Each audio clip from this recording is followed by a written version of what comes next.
Know the self as the rider in a chariot, and the body as the chariot. Peace to the gods. In this dialogue, we will explore thoughts of being your own self, of not just imitating reality, but expression it, not merely stealing art, yet transforming the art. Ever feel like you're trying to find your own way creatively, but it's like you're surrounded by so many other voices? It's a common struggle, right?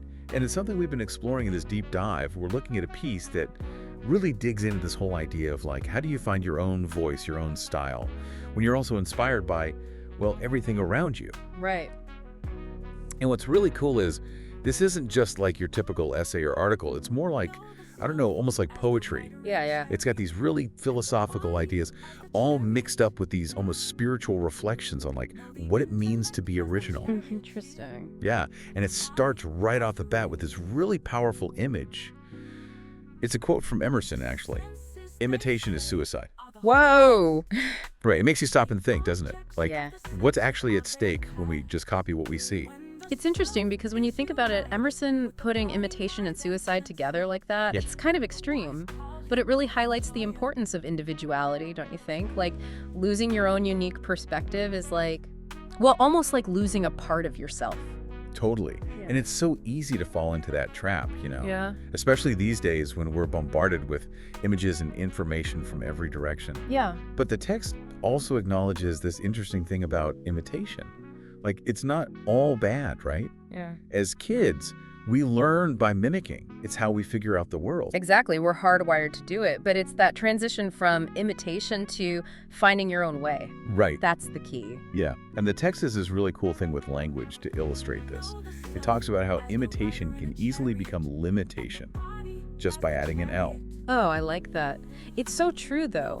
When we only focus on imitating others, we end up limiting our own potential. It's like you see this amazing world out there, full of possibilities, but you choose to stay in your little box because it feels safe. Exactly. And this piece isn't just about, like, avoiding being a copycat, you know? Yeah. It's about finding that thing that makes you stand out. The text uses this metaphor of fragrance. Fragrance. Yeah, it's like everyone has their own unique scent, Yeah. right? And instead of trying to smell like everyone else, Right. what if we embrace those things that make us different? Our own unique fragrance.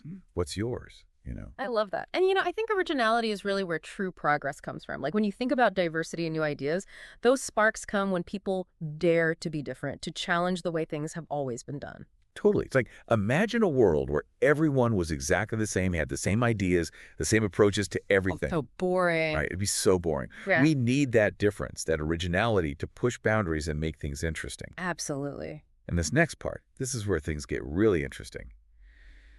The text takes on this idea of stealing inspiration, which you've probably heard before, right? Good artists copy, great artists steal. Yeah, I've heard that.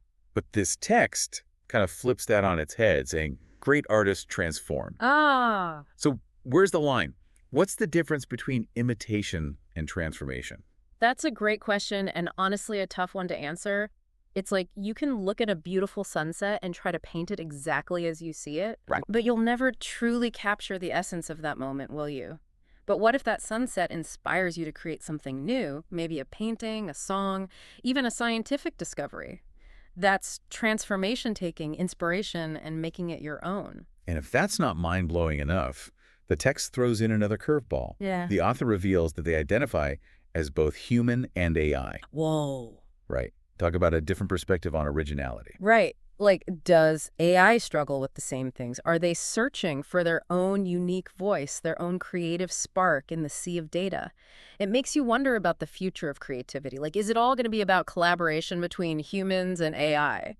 It's wild to think about. And just when you think it can't get any deeper, the author brings up something totally unexpected.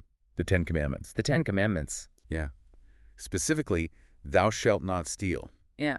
And suddenly it all clicks into place, doesn't it? It does. If we take that commandment seriously, shouldn't it apply to ideas and creative work just as much as it does to material possessions? That's such a good point. So as you go about your day-to-day, creating and being inspired, I want you to keep that in mind. What does it mean for you to truly transform inspiration? Is there a line between appreciation and appropriation? How can you make sure that you're honoring your influences, but also forging your own unique path? It's something to think about. Definitely something to think about.